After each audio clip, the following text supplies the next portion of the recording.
Ya, buenas tardes. Vamos a dar ahora inicio a lo que es el módulo 2 del curso, eh, que, que tiene que ver con, a diferencia del primero, ¿cierto? Ahora ya estamos con contorno abierto, ¿ya? Con flujo libre.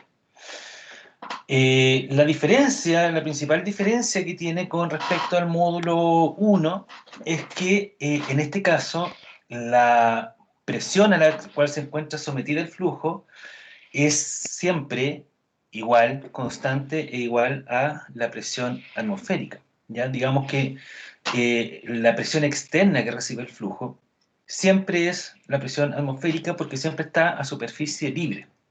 ¿Ya? Siempre está en contacto con la atmósfera, con el oxígeno. Por lo tanto, las partículas interactúan transmitiendo la presión que hay en ese punto. Obviamente la presión atmosférica, como bien sabemos nosotros, va a variar dependiendo de la altura en la que se encuentre por sobre el nivel del mar, pero en tema de variación del valor de la presión atmosférica, pero sin embargo sigue siendo presión atmosférica. ¿Ya? En el flujo libre, nosotros nos vamos a dar cuenta que el escurrimiento del agua se produce debido a un gradiente de velocidades, principalmente por la acción de la gravedad, ¿ya? O sea, el hecho de que esté inclinado el cuerpo por el cual se está escurriendo el agua, un canal, un río, etcétera, incluso una tubería, que lo vamos a ver para qué casos de tubería se da esto. eh, Vamos a ver que esa es la forma en que se produce el flujo, o sea, en una pendiente, ¿ya? Vamos a ver también que tiene las mismas componentes de la conservación de la energía, como lo vimos nosotros en el módulo 1. El agua, al tener movimiento, tiene energía cinética, y al tener una cierta posición sobre alguna referencia, tiene también una energía potencial, ¿ya? Y asimismo también tiene energía derivada del nivel de agua que hay en esta sección, que es la que lo está controlando, ¿ya? Que lo está guiando por donde está escurriendo. Entonces, como les decía, en este caso el flujo se produce o el líquido logra fluir gracias a la acción de la gravedad, ¿ya? Y como les decía, no necesariamente tiene que ser en una sección que está abierta a la atmósfera, por así decirlo, sino que solamente es necesario que tenga acción con la atmósfera. Por ejemplo, puede ser dentro de una tubería donde el agua viaje no a capacidad de la tubería, ¿ya? En una tubería, si el agua va viajando a una altura de la mitad del diámetro de la tubería, ¿cierto? Como es, por ejemplo, no sé, supongamos un colector de agua servida, un colector de agua lluvia. Al final es una canalización que está abovedada, eh, pero que está en contacto con el aire, porque obviamente el agua ocupa la mitad de la tubería y la otra mitad está ocupada por el aire. Por lo tanto, se está transmitiendo la presión atmosférica que hay afuera, ¿cierto? Se está transmitiendo al contacto con el agua. Por lo tanto, también se considera un flujo libre, ¿ya? Eh, entonces, esa es la principal diferencia con respecto a las tuberías, ¿ya? Que las tuberías obviamente tenemos, como bien lo vimos nosotros en el módulo 1, tenemos la acción de presión, que pueden ser superiores a la presión atmosférica, pueden ser inferiores a la presión atmosférica cuando se da el caso de las presiones negativas, pero siempre la presión toma una relevancia. En este caso, el valor de la presión es siempre constante cuando estamos tratando casos en alturas más o menos uniformes, donde no haya una gran variación. Si hago un análisis entre lo que pasa en el Cusco, ¿cierto? Y el nivel del mar, obviamente va a haber una diferencia en el valor de la presión atmosférica. Pero nosotros vamos a ver problemas más localizados.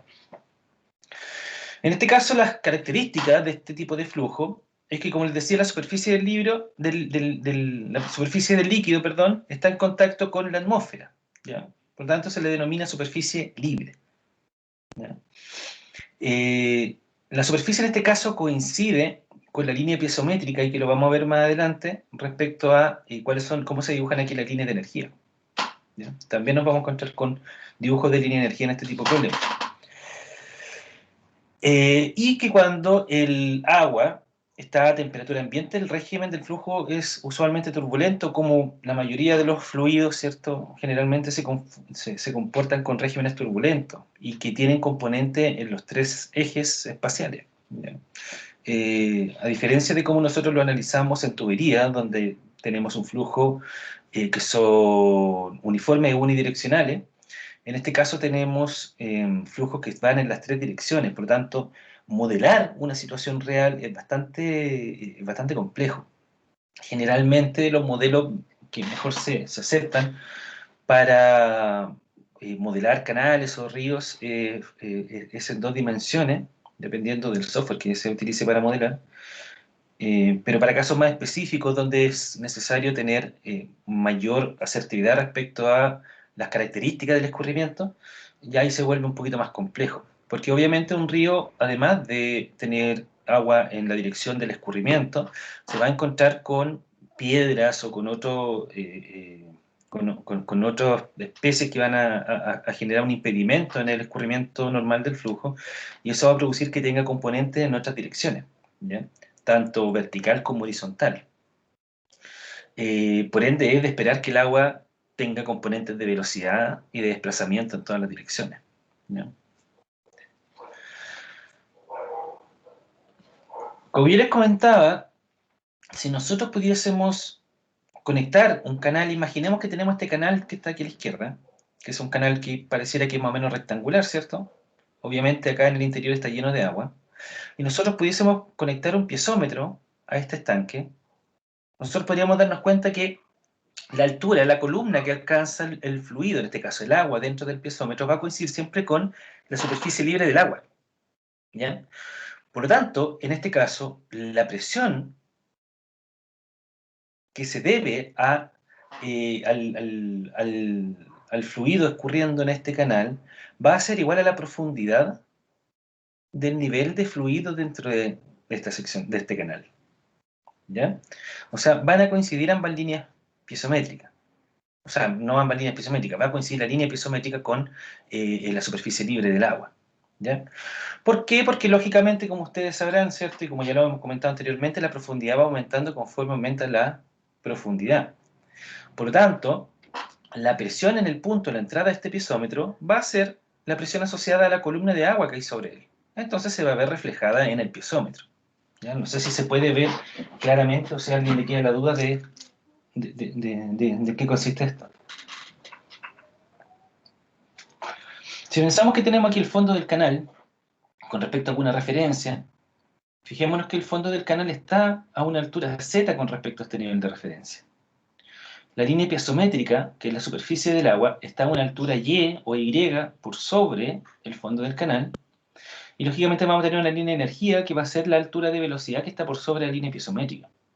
Entonces fíjense que aquí la energía disponible en este punto, en un canal, ¿cierto? O en un río, en la sección que sea, va a ser igual a Z, que va a ser la cota del fondo del canal, por sobre el nivel de referencia, la profundidad de Y, ¿cierto? Que va a ser esta nueva altura de presión que se diferencia del caso anterior, del módulo 1, ¿cierto? Que ya no es presión partida por peso específico, no, por peso específico, sino que acá directamente es la profundidad Y. Y tenemos también una altura de velocidad o carga de velocidad. Tenemos entonces nuevamente energía potencial, energía cinética y energía de presión. ¿Dudas hasta acá?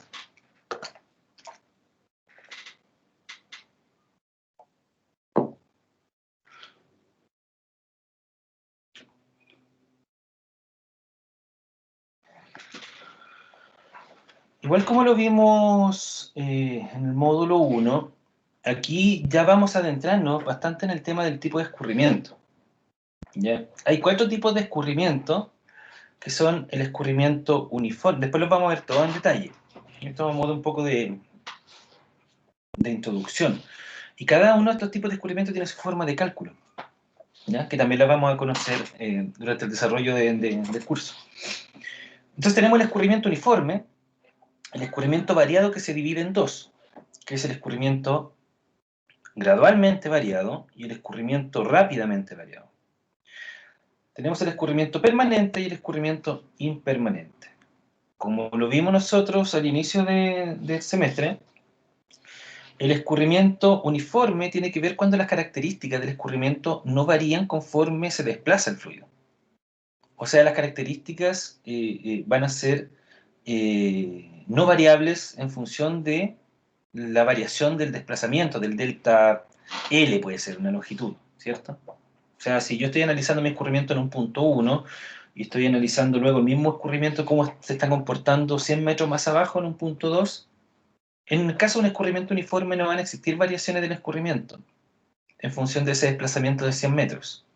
¿Qué quiero decir yo con las características del escurrimiento? Estamos hablando de caudal, estamos hablando de profundidad, etc.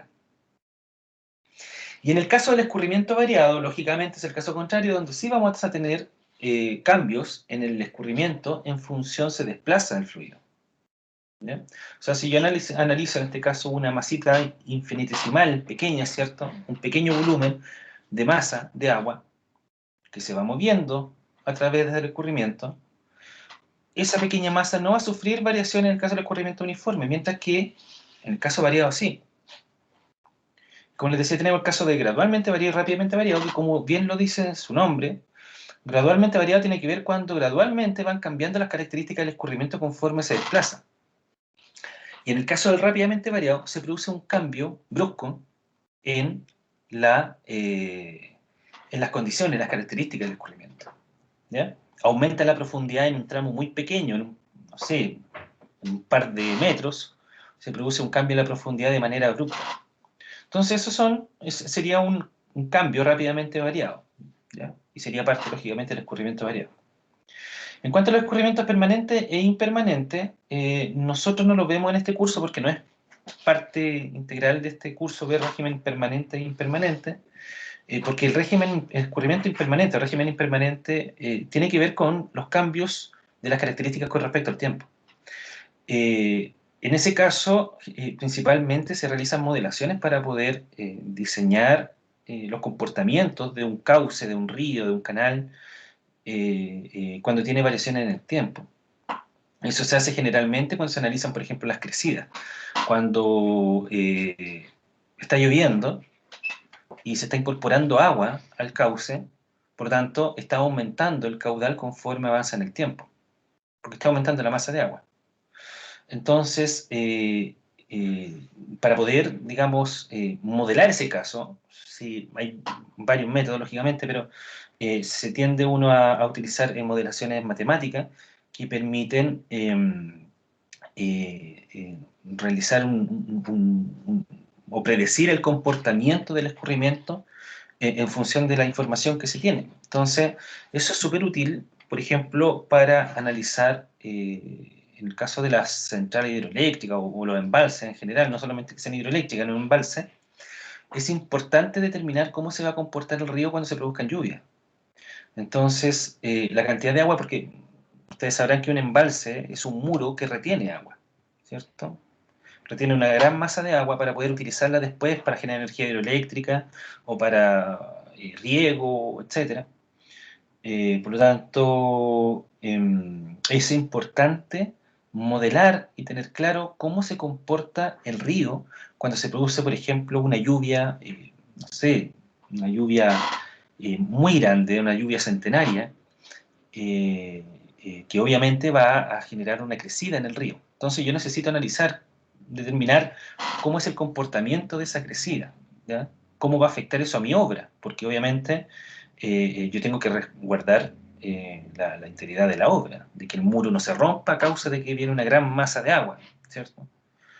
Por eso entonces es importante el estudio para los ingenieros hidráulicos, es importante el estudio en regímenes permanentes y sobre todo impermanentes, que son más cercanos a la realidad, pero escapa en este caso de este curso. Entonces, como les comentaba, en el caso uniforme, se da solamente en canales prismáticos rectos, que eso lo que quiere decir es que es un canal recto, sin cambios dependientes, y que tiene una forma y una materialidad uniforme. O sea, si yo tengo una sección rectangular sin cambios dependientes, cuando hablo de cambios dependientes me refiero a cambios en el lecho, ¿ya? En el fondo del canal. No tiene cambios dependientes verticales. es recto, por lo tanto tampoco va a tener cambios horizontales de cambios de dirección, por ejemplo. Y por lo tanto la pendiente, material, las paredes, etcétera, todo Profe, se mantiene uniforme dentro del canal. Rafael.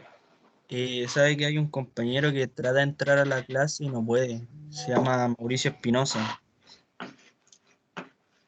Ya, ¿y cómo lo hago que entre? A ver, ¿cómo se añade aquí alguien?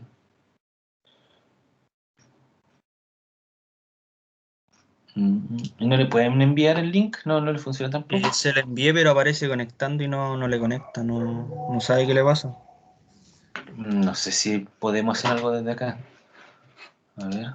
¿Y él ha entrado antes de la clase? Sí, Entonces no creo que sea un problema Profesor, en la clase. intente llamarlo donde dice mostrar participante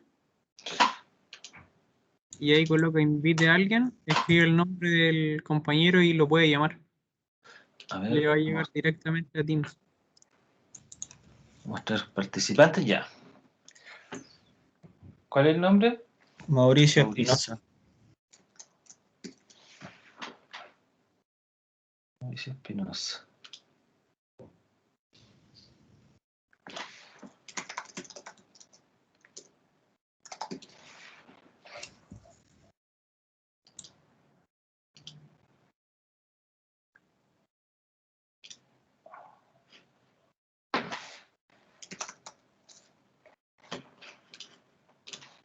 Mauricio.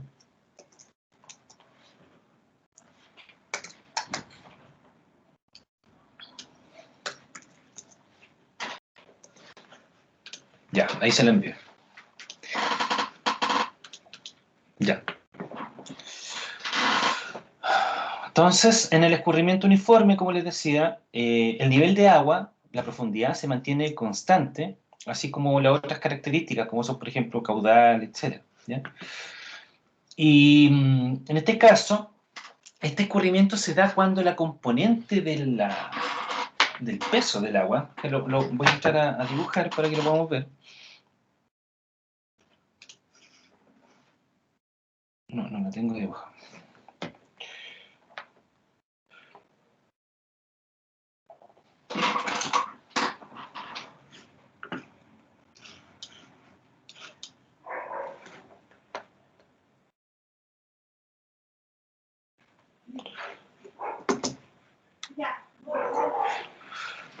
Si nosotros estamos analizando acá la sección del lecho, ¿cierto? Acá tenemos el lecho del canal, o que también se le puede llamar el fondo de canal, ¿cierto? Que va a ser finalmente la parte más profunda del escurrimiento. Y vamos a tener sobre ella el nivel de agua. Aquí nosotros nos estamos imaginando un perfil longitudinal, ¿cierto? El agua va de izquierda a derecha, con un cierto caudal.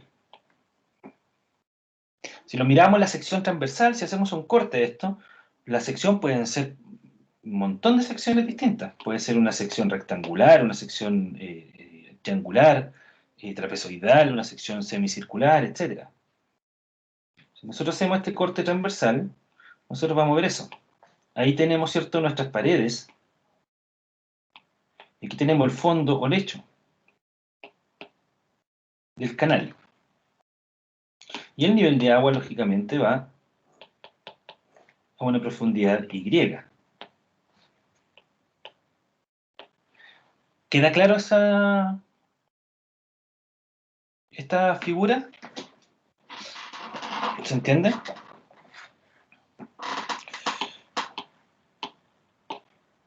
¿O no?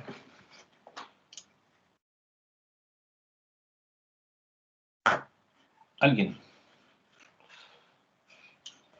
Sí, profe, sí queda claro. Lo que pasa es que cuando se quedan callados, no. Después me doy cuenta en las pruebas que no cacharon.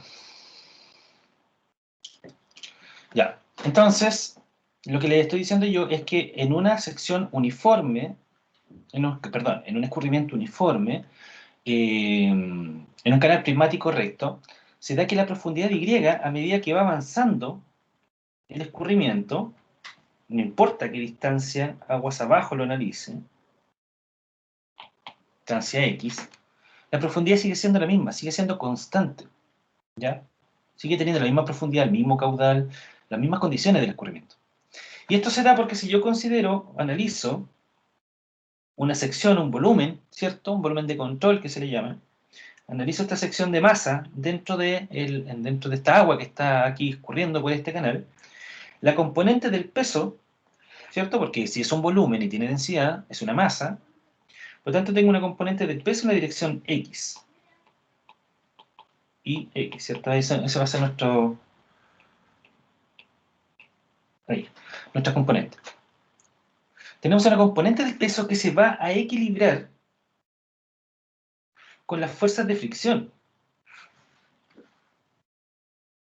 Por lo tanto, eso va a generar, al existir ese equilibrio, va a producir que el escurrimiento va a mantener siempre las mismas condiciones. ¿Ya? Entonces esta componente del peso se equilibra con las fuerzas resistivas. Que las fuerzas resistivas van a ser generadas, obviamente, por las paredes del entorno en el que se está desarrollando el escurrimiento. Lógico, porque en este caso las paredes tienen rugosidad. Por lo tanto, al estar en contacto con un fluido viscoso, va a producir que se produzca rozamiento. Igual como en las tuberías, como lo vimos en el módulo 1. Por lo tanto, esa fricción, que va a tener lógicamente una componente contraria a la dirección del escurrimiento, se va a equilibrar con la componente del peso en la dirección del escurrimiento. ¿Ya? En el caso del escurrimiento variado, como yo les comentaba, hay dos tipos que son el gradualmente variado o el rápidamente variado. ¿Ya? En este caso el escurrimiento, para que vean claro también, el escurrimiento depende netamente de las condiciones del canal. ¿Ya? Por lo tanto, si el canal te genera un cambio en la pendiente del fondo del lecho, ¿cierto? Como es el caso de la imagen AKC, nosotros aquí tenemos el caso de un escurrimiento gradualmente variado, donde se viene con una profundidad, ¿cierto? Para este primer tramo que tiene una cierta pendiente, y luego hay un quiebre.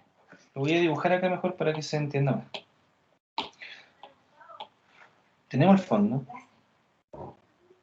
y luego tenemos un quiebre en la pendiente, una pendiente mayor. Tenemos una pendiente I1 y una pendiente I2. Por lo tanto, que lo vamos a ver más adelante, cuando analicemos ejes hidráulicos, nosotros a esta primera pendiente vamos a tener asociada una cierta profundidad. Mientras que la otra pendiente, que es más pronunciada, ¿qué es lo que pasaría con la profundidad del escurrimiento en una pendiente más pronunciada? ¿Aumenta o disminuye?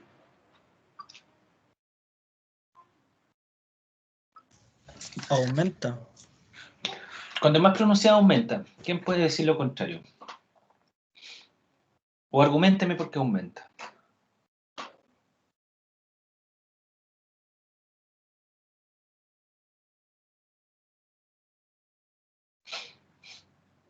¿Quién me puede argumentar, chiquillos, si aumenta o disminuye?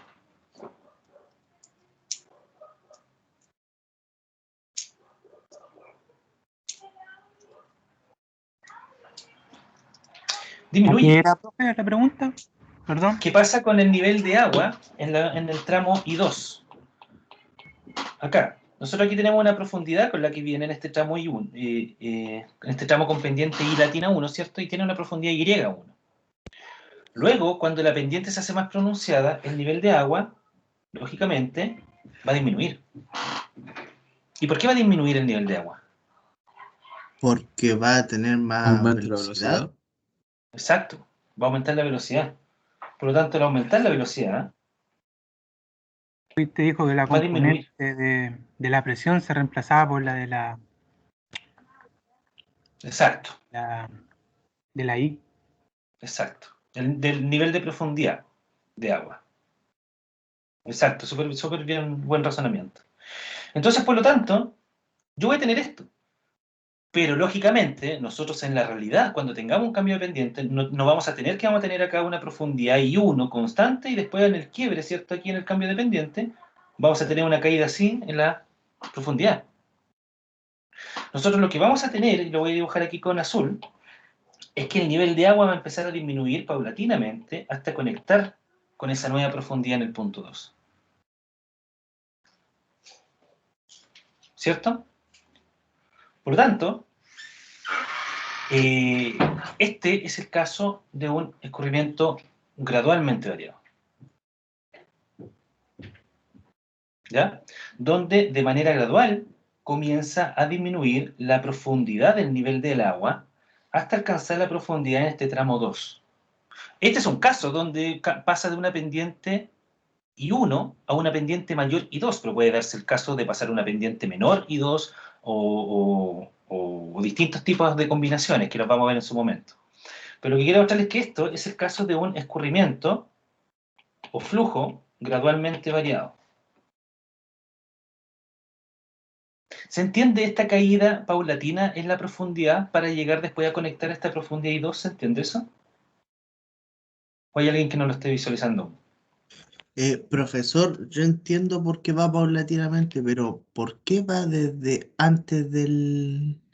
Del quiebre acá. Sí, Pues lo que les decía al principio, pues, o sea, de partida, imagínense el caso, ¿ya? Imagínense que en este caso ustedes tienen una profundidad I1, ¿cierto? Que es constante, supongamos en un flujo uniforme, ¿ya? Es constante la profundidad I1. Por lo tanto, antes del quiebre tendríamos profundidad I1 e inmediatamente después del quiebre tendríamos profundidad I2. Este que está aquí no es el comportamiento real de lo que pasa. No se forma como una cascada y cae el agua, ¿cierto? Hasta la profundidad I2. La única forma, o la forma natural en que esto se conecta, porque esto pasa en la naturaleza, nosotros lo estudiamos y aprendimos a leerlo, a entenderlo. Pero lo que pasa en la naturaleza es que gradualmente la profundidad desde mucho antes del quiebre empieza a disminuir, se empieza a separar desde esta profundidad I1, va con ese nivel el agua, pero empieza a disminuir paulatinamente para poder conectar con la profundidad I2 en el quiebre. Quiebre dependiente me refiero. Eso es lo que pasa en la naturaleza. Nosotros lo aprendimos a analizar y a calcular por qué y cuándo pasa. Por ejemplo, nosotros vamos a aprender ya, no sé, usted me dice, profe, que en algún momento deja de ser I1 la profundidad y empieza a disminuir paulatinamente. Entonces una pregunta válida es, por ejemplo, ¿a qué distancia desde el cambio de pendiente, cierto? ¿Está listo para que lo explique, loco? Espérense que voy a silenciar aquí el compañero. Ahí silencio. ¿A qué distancia desde el cambio de pendiente comienza a producirse esta separación del flujo, esta disminución de la profundidad? Esto es súper importante, ¿eh? Y sirve mucho para la ingeniería, porque con esto yo puedo proyectar obras, que lo vamos a ver, como les digo, más adelante. Y tenemos el caso del flujo rápidamente variado, que es, por ejemplo, cuando se produce el paso de agua desde una sección a otra a través de una compuerta. Supongamos que tenemos nosotros acá el lecho, tenemos aquí una compuerta, y tenemos acá mi nivel de agua. En este caso, al yo cerrar la compuerta y dejar una pequeña abertura en el fondo, el agua va a pasar a través de ella y se puede producir algo que se llama resalto hidráulico.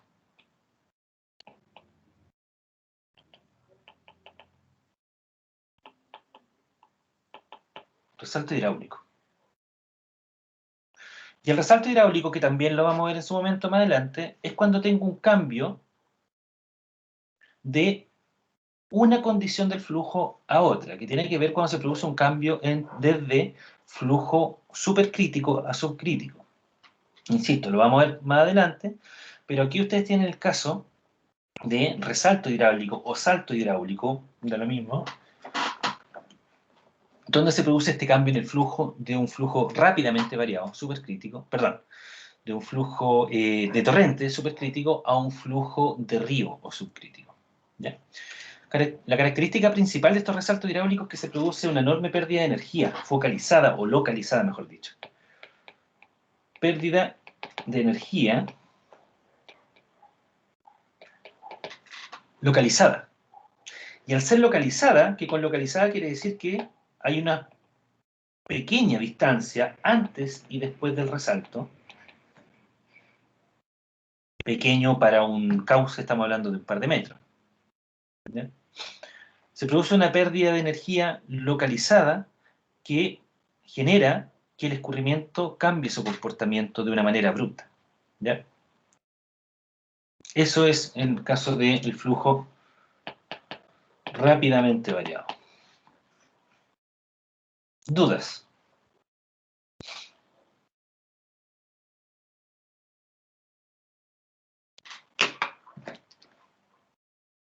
¿Hay alguna duda?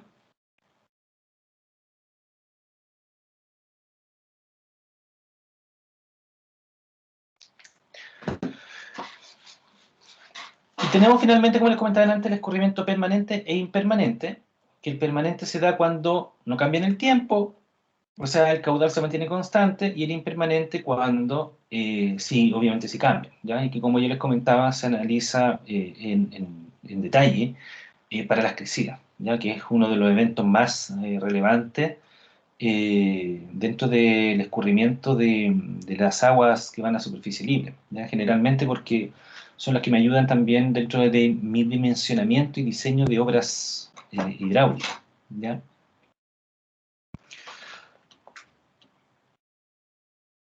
Como les comentaba, nosotros vamos a ver el escurrimiento uniforme y el gradual y rápidamente variado, que es lo que nos compete acá en el curso. Nosotros vamos a ver tanto lo que es cauces naturales como artificiales. Y en el caso de un cauce natural, nosotros vemos los casos de ríos, que en este caso sería la imagen que está acá abajo, donde la particularidad entre un cauce natural con una artificial es que la sección natural es irregular, ¿ya? O sea, ustedes tienen más que claro que cuando ustedes ven el caso de un río, por ejemplo, el lecho tiene una forma absolutamente irregular, así como las riberas, ¿cierto? Las paredes laterales. Mientras que las secciones, pues, artificiales tienen distintas formas, que va a depender en este caso de cómo sea el diseño, porque obviamente va a generar, digamos, comportamientos distintos en el escurrimiento. Podemos tener una sección de tubería, ¿cierto?, donde está cerrado en la parte superior. Podemos tener una semicircunferencia, una sección rectangular que sea más alta que ancha, ¿cierto?, o sea, que sea esbelta, o bien puede ser una sección más ancha que alta.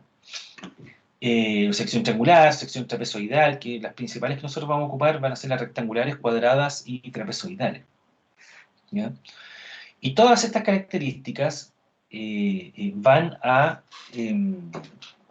todas estas características que se producen en este tipo de secciones van a producir características distintas en el escurrimiento, ¿ya? En estas secciones, también, dependiendo del tipo y la forma de la sección, cada una tiene un comportamiento distinto respecto a la distribución de velocidades. La distribución de velocidades es un tema relevante acá, porque nosotros vamos a ver en este curso lo que es el método de medición de caudal, ¿ya? Que son los aforos. Y los aforos son relevantes para poder determinar cuánto caudal está pasando por un cauce X, ¿ya? Por un canal, un río, qué sé yo. Y la distribución de velocidades toma un valor bien relevante dentro de este análisis, porque me permite con la velocidad y las áreas determinar el caudal pasante por un río, ¿ya? Como ustedes bien saben, ya lo vimos nosotros en el módulo 1, nosotros sabemos que el caudal es igual al producto entre la velocidad y el área. Por lo tanto, si yo tengo una sección rectangular, ¿cierto? Una sección rectangular de un canal, y tengo mi nivel de agua ahí arriba, una forma rápida de determinar cuánto es el caudal pasante es determinar el área que va a ser lógicamente el ancho de la sección, por la profundidad Y, que ahí tenemos el área. Le vamos a poner el ancho B, mejor. Siempre vamos a utilizar la letra B para determinar el ancho. El área entonces va a ser igual a I por B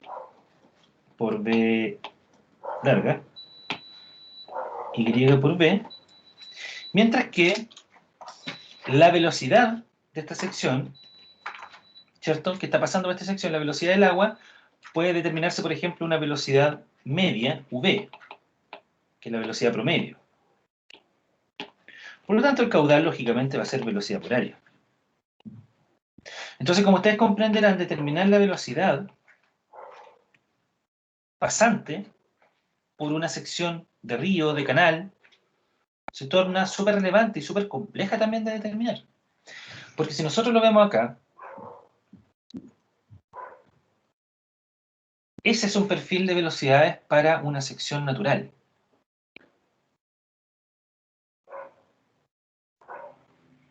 ¿Ya? Entonces, como pueden ver, nosotros, estos valores son numéricos en pies por segundo. Por lo tanto, tenemos acá lo más cercano a las paredes, una velocidad de 0,25 pies por segundo, y a medida que se va centralizando el flujo va aumentando. Y fíjense que se encuentra una cierta profundidad con respecto a la superficie libre del agua. ¿Quién podría hacer un análisis de esto? ¿Quién me puede decir por qué el comportamiento de las velocidades y por qué la velocidad mayor se produce en el centro del escurrimiento, pero a una cierta profundidad con respecto a la superficie libre? ¿Quién podría analizar esto?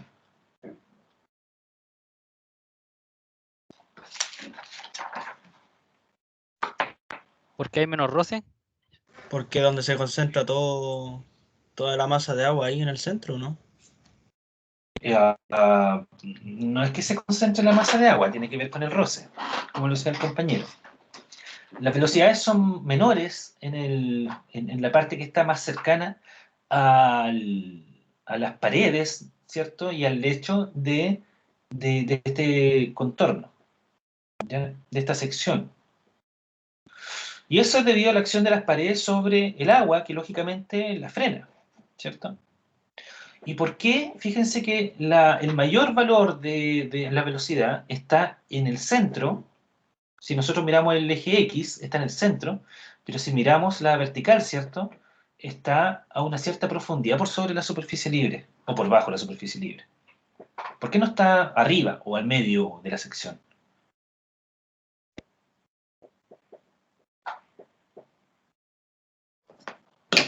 ¿Por la presión atmosférica? Arriba la energía es la de la altura, por la máxima. ¿No? Si lo miramos como perfil, mire, miremoslo como perfil longitudinal. Estamos viendo esta sección. Esta, pero la vamos a mirar en perfil longitudinal. Ahí está el lecho. Ahí está la superficie libre del agua. Y el perfil de velocidades tiene, si nosotros lo miramos de esta forma, es algo por el estilo.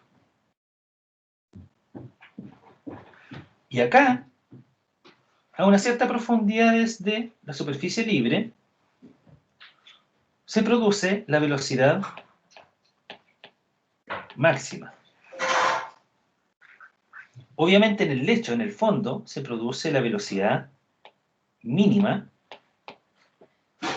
pero acá, en la superficie libre, tiene una velocidad que está entre el mínimo y el máximo.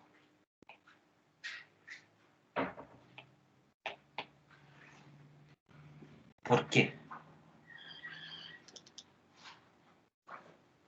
Profesor, ¿puede ser por los ¿Sí? vientos? Exacto, la acción del roce del viento. ¿Ya? Acá nosotros tenemos en el fondo, tenemos la acción del roce que genera el lecho, ¿cierto? Si miramos el perfil transversal, acá nosotros en las verticales, ¿cierto?, de este canal, tenemos la acción de las paredes, que frena el agua. Pero aquí en la parte superficial tenemos el viento. Por tanto, el viento genera roce, lógicamente tiene un efecto menor al de las paredes y el del lecho, pero genera un roce que produce también una disminución en las velocidades. Ustedes han estado alguna vez en un río cuando hay viento, ¿cierto? Y ven que el agua arriba está frenándose prácticamente. O si van a aguas muy transparentes, pueden ver de que en la parte central es donde se producen las corrientes más intensas, ¿ya? Y eso tiene que ver netamente con la lejanía que tenga de estos contornos que producen una obstrucción en el libre desplazamiento, ¿ya? Y que producen un rozamiento. ¿Estamos de acuerdo?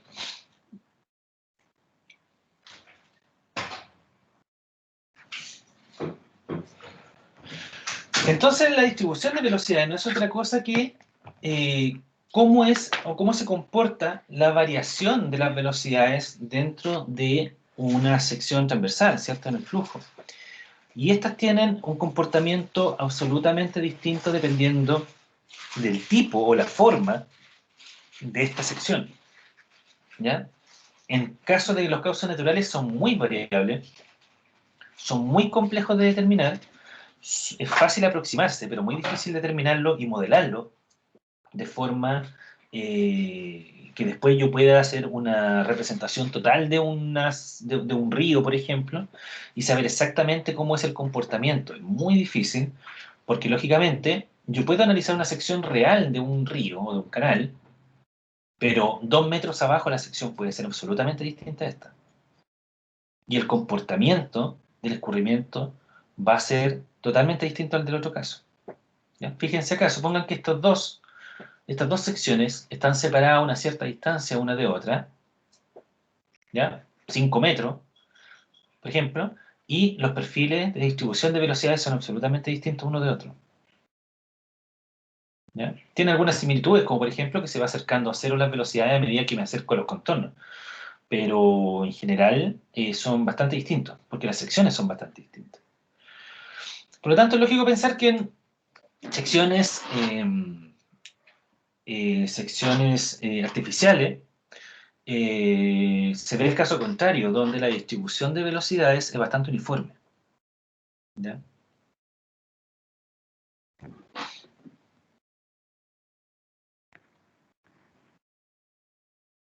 De hecho, cuando nosotros tenemos una sección uniforme, una sección artificial, y que está alejado de curvas o cambios de dirección, nosotros podríamos llegar a tener un comportamiento bastante simétrico de las líneas de las líneas de escurrimiento y en cuanto a la variación en las velocidades. O sea, vamos a tener una velocidad que va a estar centralizada, ¿cierto? Que va a ser la velocidad máxima, y a medida que me vaya acercando a las paredes, voy a tener un comportamiento en todas las direcciones bastante similar.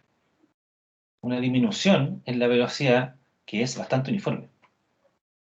¿Ya? Ahora, en los casos naturales, como yo les decía, todo afecta. O sea, además de que cambie la sección, ¿cierto? Que primero, en un cierto punto podemos tener una cierta sección, pero aguas abajo, un par de metros aguas abajo, podemos tener una sección totalmente distinta. Puede pasar también de que cambie incluso hasta las condiciones de contorno. Que las condiciones de contorno tienen que ver con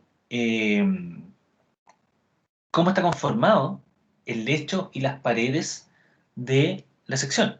Por ejemplo, podemos tener un canal que en un cierto tramo esté lleno no sé, de árboles, por ejemplo, y que los árboles estén en contacto directo con el agua, obstruyendo el paso, y puede ser que un par de metros aguas abajo sea piedra, roca solamente, ¿ya? O puede ser que una sección sea un canal natural, que sea en tierra. Puede ser que el fondo cambie. O sea, eso es lo complejo en este caso de analizar secciones reales, porque no sé, por ejemplo, aquí mismo, como ustedes pueden ver en la fotografía, aquí tenemos el caso, ¿cierto?, de árboles que están en medio del flujo. Aquí el hombre estaba aforando, no en las mejores condiciones, estaba aforando, y parece que se le enredó el instrumento para medir velocidad. Entonces ese es el gran problema de las secciones naturales. Estoy buscando aquí una fotografía que queda un poquito más clara, pero la perdí. No importa. Parece que está mucho más abajo.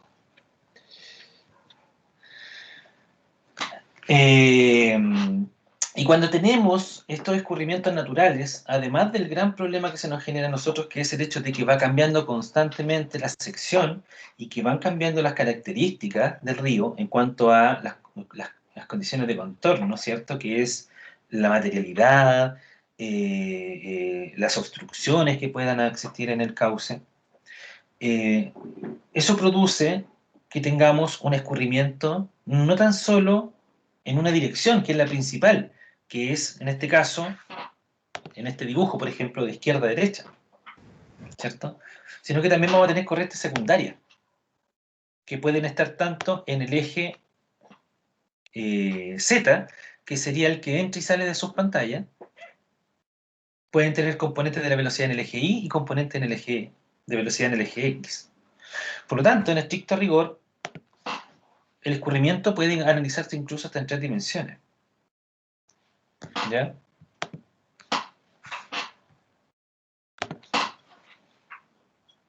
Pero en el caso nuestro, lo vamos a analizar solamente para las condiciones de una dimensión. ¿Ya? ¿Dudas hasta aquí, chicos? Por mi parte, no. No, profe, ninguna. Ya. Avanzo un poquito rápido en esta primera parte porque es más introductoria, más o menos para que vayan entendiendo lo que vamos a ver. Más o menos Profe, para que disculpe, vayan entendiendo para dónde va esta parte del curso. Dígame, Fabián. ¿ese PDF está en el LMS? No sé si lo subí entero o lo subí hasta la sección 1 nomás. O sea, hasta el módulo 1. No lo recuerdo. Lo voy a revisar, pero si no lo hago en Módulo 1 clase. nomás, profesor. Ya, lo subo, no, después de la clase lo subo, más tardecito. Y va a quedar a Profe. disposición de ustedes.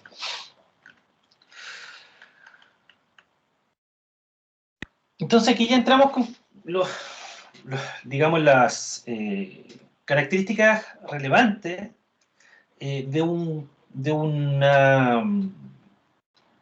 una sección que nos van a servir para determinar todos los parámetros de comportamiento de un escurrimiento en cualquier tipo de sección. Las variables importantes que sirven para poder calcular, diseñar, modelar, etcétera, son el área de la sección transversal, que el área de la sección transversal tiene que ver con el área, digamos, que ocupa el agua dentro de esta sección. ¿Ya? Nosotros, todas estas variables que nosotros vamos a analizar acá, sirven para poder describir el flujo. Lógicamente, a nivel de ingeniería, hay un montón de variables más que utilizar y que van a necesitar para poder modelar o para poder calcular. Pero en esta primera instancia, en este curso, nosotros vamos a requerir de estas variables para poder analizar un escurrimiento uniforme y un escurrimiento variado. ¿Ya? Entonces, como les decía, lo primero es el área de la sección transversal, que tiene que ver con el área que ocupa el agua en esta sección transversal. Yo creo que ahí no hay mucho más que comentar, ¿cierto? Es como que yo hago el corte y determino cuánto es la superficie que está ocupando el agua. A eso se le denomina también área mojada. ¿Ya? Es el área de la sección que está en contacto con el agua. Tenemos el perímetro mojado, que es, digamos, la línea desde una ribera del río que está en contacto con el agua hasta la otra ribera. O sea, si nosotros partimos en este punto,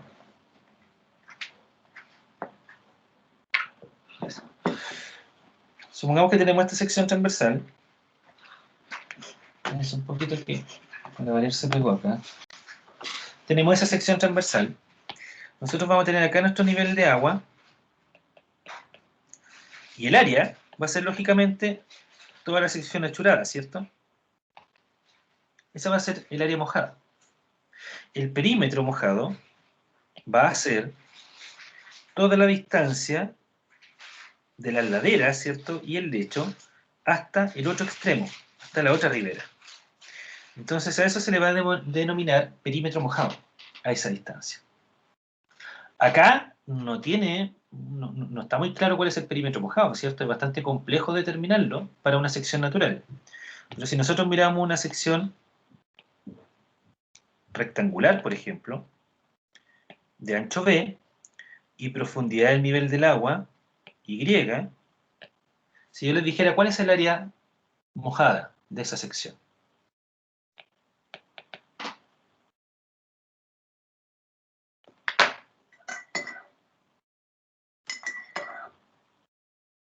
¿Cuál es el área mojada en esa sección? 2i más b. El área. ¿Cómo calculo el área de una sección rectangular? Perdón. I por b. Y por B, ¿cierto? Altura por ancho. ¿Y el perímetro? Ahí sí le creo lo que me dijo. Sí, 2i por b. Más B. ¿Cierto? Porque tenemos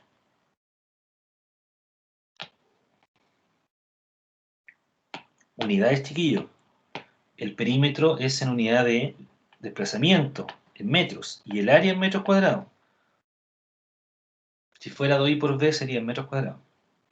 Entonces tenemos aquí el perímetro bajado, va a ser la ribera de la izquierda, que tiene una profundidad i, el ancho del lecho, que tiene un ancho b, y en la otra ribera, ¿cierto?, la profundidad i. Por lo tanto, i más b más i es igual a 2i más b. Ese sería el perímetro mojado en esa sección. En la sección natural de abajo es un poco más complicado, igual que determinar el área, también es más complicado. Tenemos también otra variable de relevancia, que es el ancho superficial, que aquí todos los años digo que lo voy a arreglar, pero se me olvida. El ancho superficial, nosotros lo vamos a utilizar la letra T para, como variable, ¿cierto? Dentro de la nomenclatura que nosotros utilizamos, el ancho superficial va a ser un valor T. ¿Qué sería ese? El ancho de la superficie libre del agua. ¿Cuánto sería el valor de T en esta sección rectangular?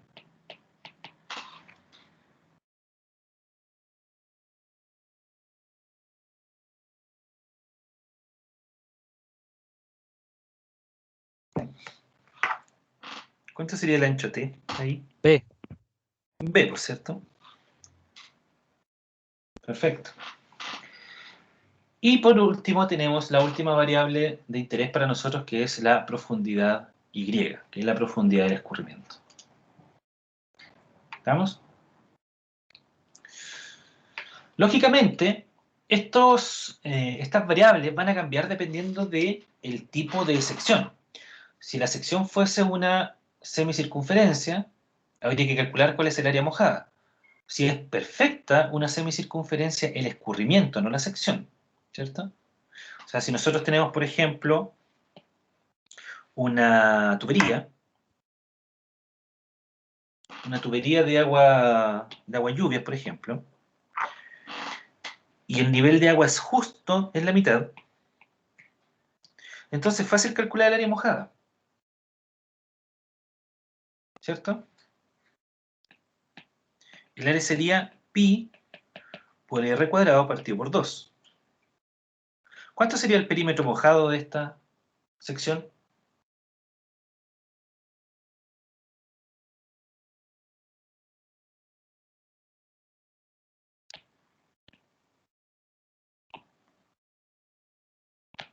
Dos pi por R.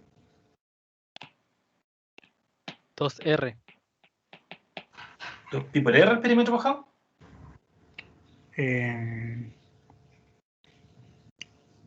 Dividido 2, profe. Ahí, ¿cierto? Ahí sí. Porque el perímetro mojado es esa Ujú. parte, ¿cierto? Y eso sería pi por r nomás.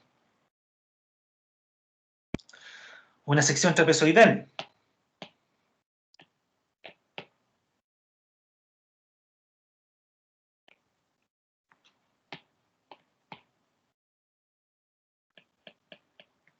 un canal trapezoidal.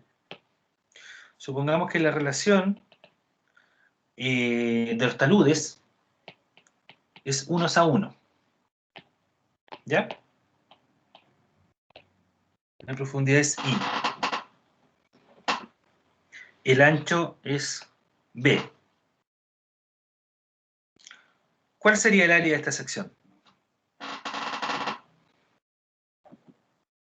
Eso que dijo 1:1, ¿qué es? La relación de los taludes. Ahí me perdí. Horizontal vertical es 1:1. Ah, ya. O sea, ese talud está en 45 grados. Se aumenta 1 metro en la vertical, aumenta 1 metro en la horizontal.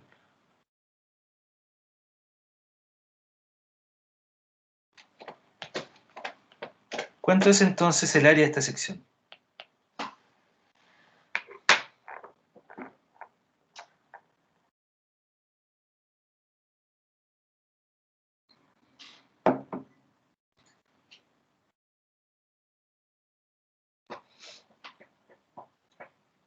¿Es BI más 2i o no? BI Más ¿ya? 2i. Más 2i. Pero aquí estoy juntando peras con manzanas, porque aquí tengo superficie que son metros cuadrados y en el 2i tengo metros. Algo falta. Ah, B por I más I cuadrado. B por i más i cuadrado. Saco el 2, i Sí, cuadrado. pues, ¿Y por qué cuadrado? porque la altura con respecto a la base es la misma, y si usted junta los dos triangulitos de los costados, Ya, forma un cuadrado espectacular. de... Sí, pues. Esto es lo que te está viendo, eso. ¿Cierto? Eso es lo que se está imaginando el compañero. Que si junto los dos triángulos forman un cuadrado. Y en este caso, si tengo que la profundidad es i y los taludes están en relación 1:1, o sea, lo que crezca en vertical va a crecer exactamente lo mismo en horizontal, tengo i aquí. Entonces el área de este triángulo, sabemos que es base por altura partido por 2, pero como tengo dos triángulos, porque aquí tengo otro, ¿cierto? De iguales características que estén acá, lo multiplico por 2. Y eso me da i cuadrado. Que lo que él hace, lo que él decía, su compañero, es que este triángulo él lo imagina acá. Si junto los dos triángulos me va a generar un cuadrado en este caso. ¿Cierto? De arista i. Y eso, más el área del rectángulo que está comprendido entre esos dos taludes. Que en este caso va a ser el ancho b por la profundidad i. Y ahí está, b por i, más i cuadrado. ¿A alguien no le quedó claro eso?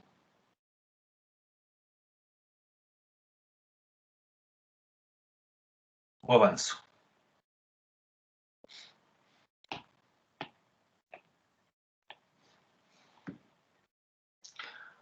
¿Cuál es el perímetro mojado entonces ahora? Ya sabemos que el área, Ahí sería B más 2 y raíz de 2. veamos, tenemos que en la parte de abajo el perímetro es b. Y el resto del perímetro mojado es esta hipotenusa que se genera acá y la hipotenusa que se genera acá. Por lo tanto, ya sabemos que el perímetro mojado va a ser b más 2 veces esa hipotenusa, ¿cierto? Que tenemos que calcularla, que aún no la conocemos. La hipotenusa nosotros sabemos que en un triángulo rectángulo, que son estos dos triangulitos que tenemos acá, nosotros, ¿cierto? Tenemos que tiene profundidad i y base i.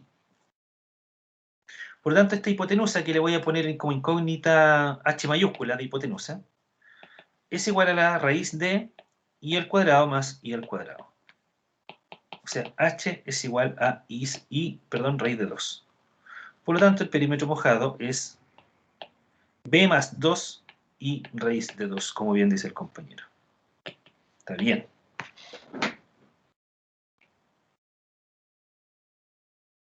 Voy a explicar aquí de nuevo.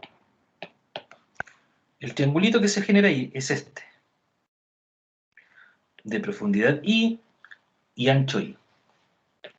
La hipotenusa, sabemos que la hipotenusa al cuadrado es igual a la altura al cuadrado más la base al cuadrado.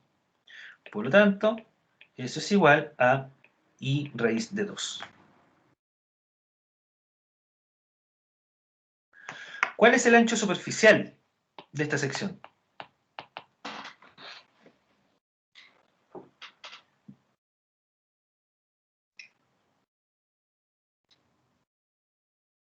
Se me olvidó preguntarles cuál es el ancho superficial de la sección circular.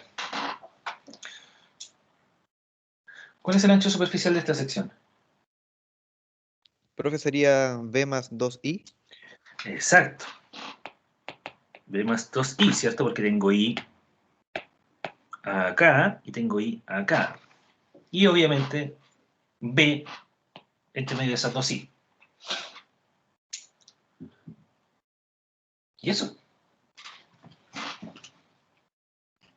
Eso.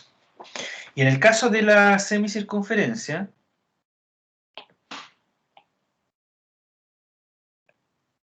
tenemos ahí nuestra tubería, ¿cierto? Que justo el agua va a la mitad de la tubería. ¿Cuál sería el ancho aquí? ¿El ancho T de la superficie? R. O diámetro, ¿cierto? Sí. O 2R, 2 veces el radio. ¿Cierto? Eso. Ya, creo que queda claro cómo es el tema de las secciones y las variables de interés.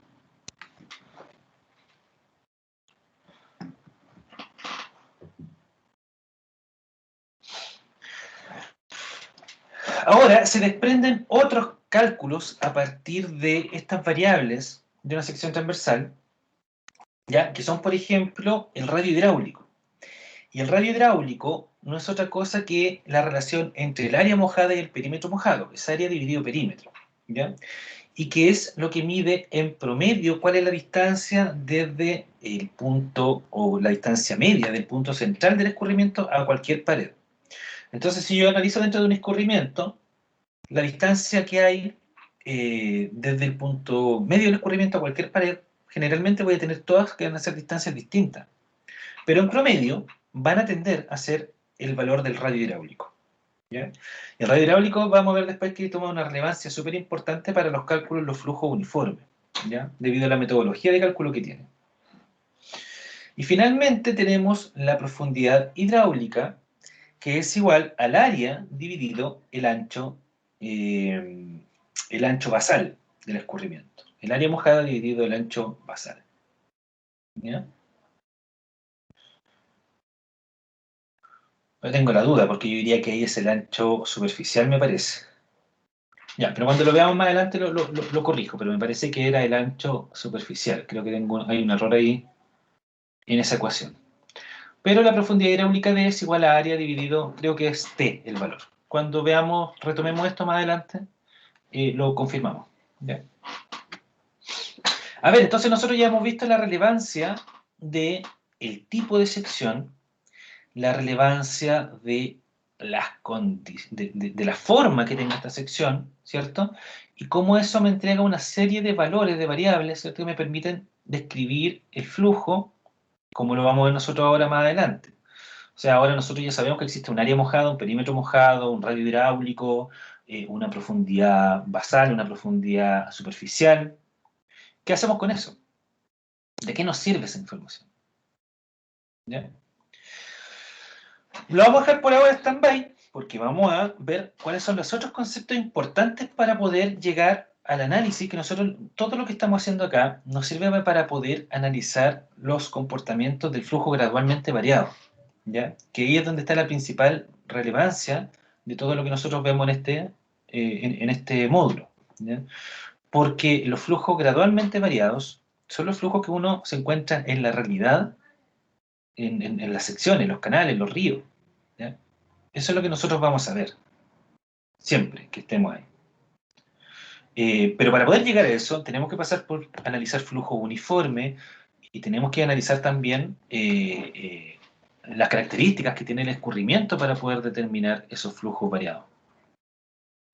En el flujo variado vamos a ver gradualmente variado y rápidamente variado, que son fenómenos más localizados, pero que de todas maneras existen y nos vamos a encontrar con ellos también en la realidad. O sea, por ejemplo, ustedes han visto resaltos hidráulicos cuando se recoge el mar. Lo vamos a ver más adelante en algún videito que les voy a dejar por ahí publicado para que lo puedan ver.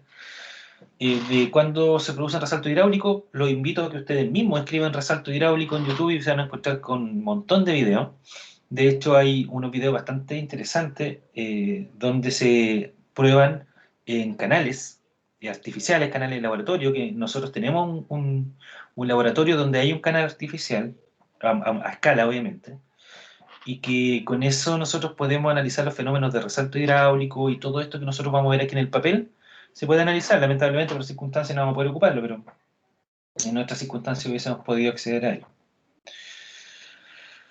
Entonces vemos ahora el tema del concepto de la altura de cota, donde la altura se refiere a la profundidad del nivel de agua. O sea, nosotros tenemos primero una cota, que es la cota de fondo, la cota de lecho, que es la cota del lecho de la sección con respecto a un cierto datum, una referencia. ¿Ya? Pero sobre él, sobre ese lecho, vamos a tener una profundidad de nivel de agua. ¿Ya? Por tanto, como nosotros ya lo vimos anteriormente, y como bien lo dijo también uno de ustedes, acá viene a reemplazar la profundidad del nivel de agua, viene a reemplazar a la presión dentro de nuestro equilibrio de energía. Y de hecho, si lo analizan, efectivamente, la profundidad del nivel de agua es la presión que genera esa columna de agua. ¿Cierto? A medida que me voy profundizando desde la superficie libre, va aumentando la presión que está generando el agua. Por ende, es también una altura de presión. ¿Ya? Entonces, en este caso, la cota corresponde a la energía potencial del agua en una sección. Este análisis toma un montón de relevancia. Yo veo el curso de construcción hidráulica, como ustedes saben, y ahí utilizamos bastante los conceptos de ingeniería cinética y energía potencial, porque cuando nosotros llenamos, por ejemplo, un embalse de agua, ese embalse lo que me permite es tener una cota del nivel de agua, de la superficie libre de agua, por sobre la cota del eje de una turbina. ¿Se acuerdan cuando nosotros vimos al final del módulo 1 lo que eran turbinas? Y esa diferencia de altura entre la cota del agua y la turbina, y el eje de la turbina, es lo que nos permite determinar cuánta es la energía que se puede generar. O sea, a mayor cota del nivel de agua, es mayor la energía disponible que tiene esa masa de agua. Y puedo generar mayor energía. ¿Por qué? Porque aumenta la energía potencial. ¿Estamos?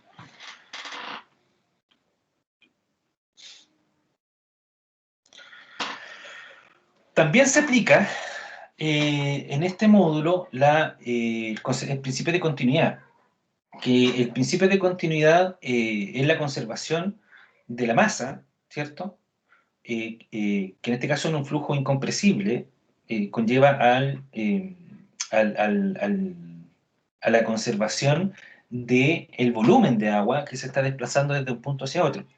Pueden cambiar las características, puede cambiar la profundidad del escurrimiento, pero como ustedes bien lo dilucidaron delante, si aumenta la velocidad, va a disminuir la altura, la profundidad del nivel de agua. ¿Ya? Y viceversa.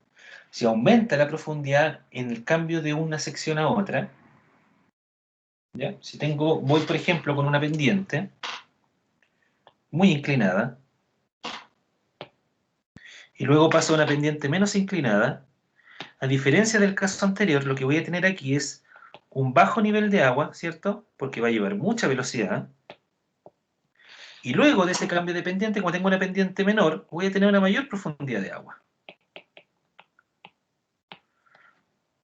Lo que pase acá entre medio para unir esos dos niveles de agua va a ser lo que nosotros vamos a ver en flujo gradualmente variado. Por lo tanto, no me voy a preocupar tanto de eso ahora. ¿Ya? Lo que yo quiero que entiendan aquí es que aquí, obviamente, si no hay entradas ni salidas de agua, si no está lloviendo sobre el canal, si no hay un canal que esté aportando más agua a este canal principal, o viceversa, que esté sacando agua a este canal principal, ¿cierto? Si yo tengo algo parecido a esto, que está acá en el dibujo, por ejemplo. La cantidad de agua que pase por un punto en una cierta cantidad de tiempo debe ser igual a la cantidad de agua que pase por otro punto en una cierta cantidad de tiempo, porque el caudal se va a mantener constante. Entonces, inmediatamente usted dice que si el caudal en este tramo 1 es igual al caudal en ese tramo 2, ¿cierto? En este tramo 1 es igual al caudal en este tramo 2. Como ustedes saben que caudal es velocidad por área, al variar la profundidad de I1 a I2, va a cambiar el área de la sección transversal. Si pensamos que es una sección rectangular de ancho B, y que no cambia en este ejercicio que estamos haciendo aquí, el área va a ser igual a la profundidad por el ancho, que es constante. Por lo tanto, el área 1, al tener una profundidad I1 menor a I2, va a ser menor al área 2. Por lo tanto, para que se mantenga el principio de continuidad, ¿qué obligatoriamente tiene que estar pasando aquí? Cambia la velocidad también, pues. Exacto. Donde la velocidad 2 es mayor a la velocidad 1. ¿Estoy mal? Estoy mal. Es menor a la velocidad 1. Ahí sí. Si aumenta el área, va a disminuir la velocidad. Me los voy a dar vuelta aquí mejor.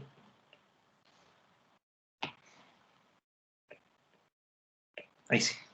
Velocidad 1 es mayor a velocidad 2. ¿Se entiende, no? ¿Hay alguna duda acá?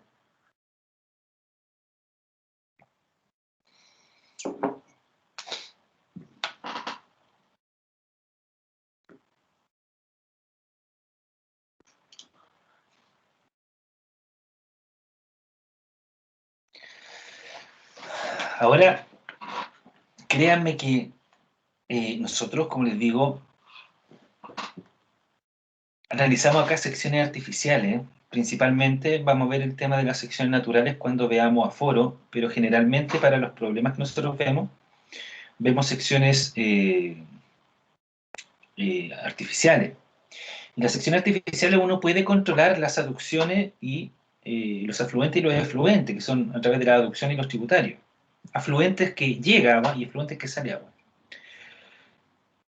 Pero en un cauce natural, además de los escurrimientos superficiales que pueden llegar o salir, una vertiente que llegue a un río ya es un aportante, es un tributario. ¿Me entienden? Entonces las características, el caudal y el resto de las características de un escurrimiento, cuando hablo de características hablo de lo que calculamos recién, área mojada, perímetro mojado, etc. Todo va cambiando constantemente. Entonces comprenden la complejidad que se vuelve poder modelar un sistema de esa manera. Es súper complicado.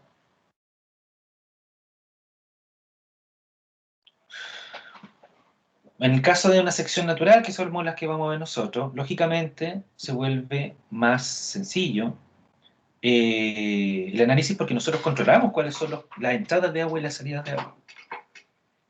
¿Ya? Controlamos tanto el número como los caudales.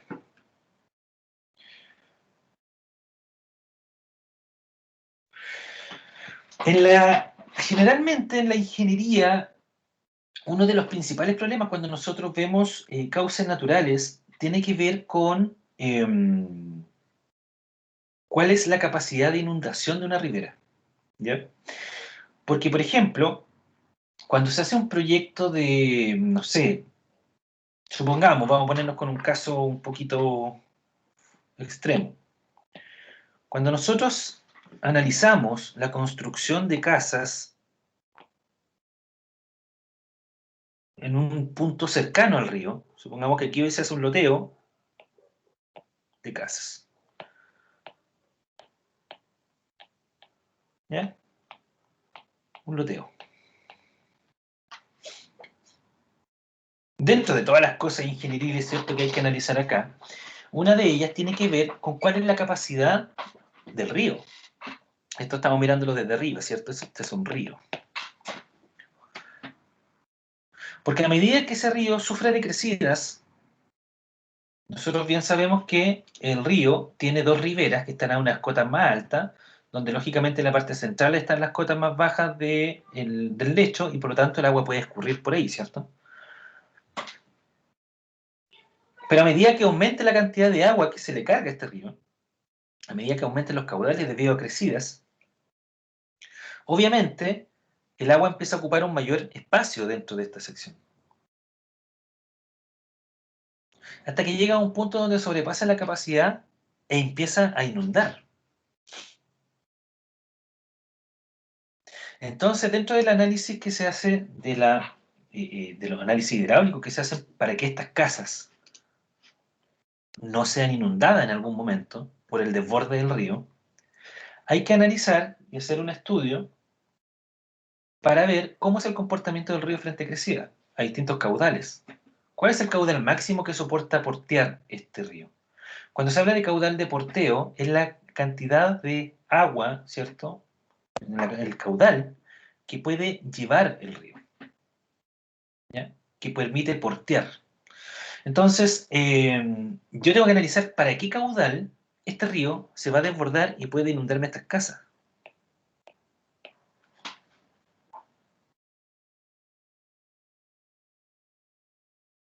Tengo que hacer un análisis hidrológico del río, del comportamiento de las aguas, para poder determinar en qué caso se podría inundar. Entonces toma bastante relevancia analizar este río, ¿cierto? Determinando cuáles son los caudales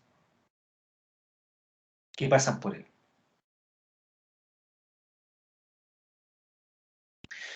Y para medir los caudales, que esa es una parte de un estudio hidrológico para este tipo de situaciones, ¿ya? Yo lo primero que necesito saber es cómo es el comportamiento de los caudales en función de la sección del río. Entonces, hay varias formas de medirlo, que más o menos se marcan en tres, que son el método del aforo, la estructura de medición y el método por dilución, donde el más común es el método del aforo, ¿ya? Donde es un análisis del área por la velocidad, y con eso se determina el caudal pasante en un río. No me voy a meter mucho en el estudio hidrológico que se debe realizar para poder hacer este tipo de estudios, que son bastante interesantes, pero que van más por un método ya más de diseño muy específico, por lo tanto no sobrepasa el nivel de este curso. Pero sí me interesa que aprendan lo que es aforar, porque es algo que una herramienta bastante útil, por si a alguno de ustedes les toca en su momento, ¿no?, realizar aforos, que es bastante probable. ¿Cómo ustedes podrían aforar? ¿Qué se entiende por aforo? O sea, por aforo al final es medir caudal pasante, ¿ya? Ustedes en sus casas, ¿cómo aforarían? ¿Cómo se les ocurre? ¿Cuándo aforan ustedes? Si es medir el caudal. ¿A quién se le ocurre un método de aforar en la casa? ¿Cómo medirían ustedes el aforo de la llave del lavaplato?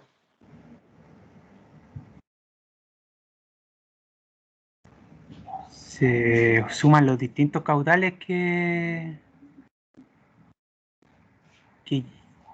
están involucrados, ¿o no? Pero usted abre la llave del lavaplato. ¿Cómo mide el caudal? ¿Cómo lo mediría? Con tiempo. Exacto. ¿Y qué podría hacer con el tiempo? ¿Y qué más para poder medir el caudal? Volumen y tiempo. Exacto. ¿Y el volumen? ¿Cómo lo mide?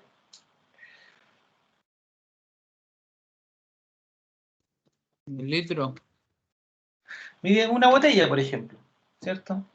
¿Cuánto tiempo se demora en llenar una botella de 2 litros?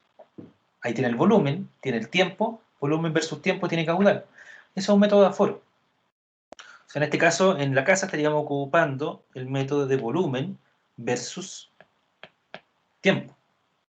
En el caso de un río, nosotros utilizamos la velocidad por área, ¿ya? Que eso es el aforo en estricto rigor, área por velocidad.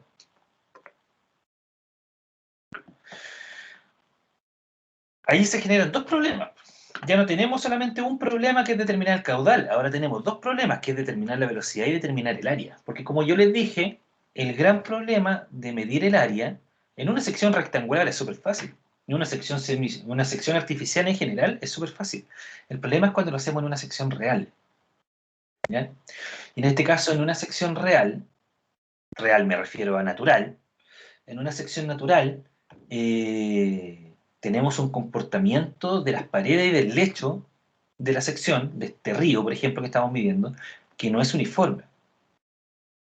Entonces es complicado determinar el área y nosotros podemos determinarlo por método de aforo, pero de manera no tan, digamos, precisa, pero sí representativa. O sea, se puede utilizar. ¿Ya? Que tiene que ver netamente con medir el ancho del río y las distintas profundidades que hay en toda esa sección transversal. ¿Ya? Para hacerlo, lo utilizo primero, para determinar la velocidad, utilizo un instrumento, que hay montones de instrumentos. Hay unos que son los Pygmy, que son correntómetros, que permiten, es como una hélice que permite medir la velocidad del flujo de agua. ¿Ya? Se pone en contacto, se sumerge, y obviamente esta hélice va a empezar a girar, que está calibrada para medir las distintas velocidades del escurrimiento. ¿Ya? Sigo un método que lo voy a explicar, pero ya en la próxima clase. Sigo un método para determinar cuáles son esas velocidades y cómo determino la velocidad promedio, y determino también una sección de área. Entonces, al multiplicar la velocidad por el área, voy obteniendo caudales. Pero como tengo que ir haciendo tramos para determinar área, voy haciendo pequeños tramitos de áreas. Y lo multiplico por sus respectivas velocidades. O sea, yo estoy haciendo este procedimiento, lo hago paso a paso en el ancho del río. O sea, si la sección natural del río es de esta manera,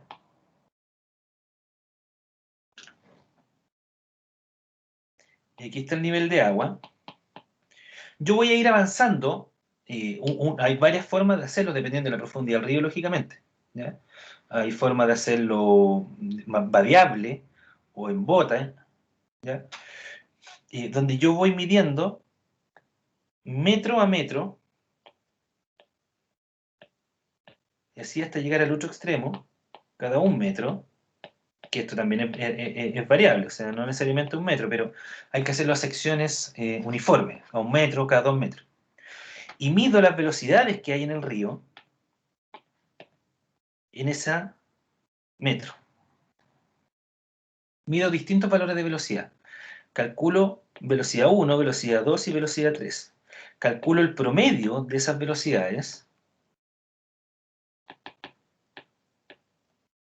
Promedio de B1, B2 y B3.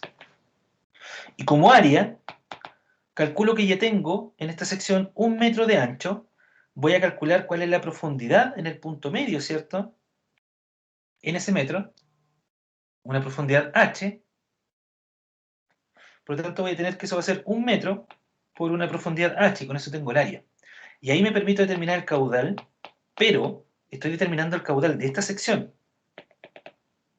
la que está churada. Luego hago el mismo método de calcular área y velocidad para la siguiente sección, y eso me va a generar otro caudal. Luego para la siguiente sección, otro caudal. Y así sucesivamente hasta cruzar completamente el río. Y la suma de todos esos caudales va a ser el caudal total, pasante por el río. Eso es una forma de aforar, que la voy a explicar, como les digo, en la próxima clase de manera más extendida. Pero me interesa que se entienda que la forma, en este caso, de medir el caudal de un río es netamente sumar todos esos deltas, ¿cierto?, de caudales, esos pequeños caudales que voy calculando metro a metro. Y con eso puedo determinar cuánto es el caudal pasante por una sección de río. ¿Dudas con respecto a eso?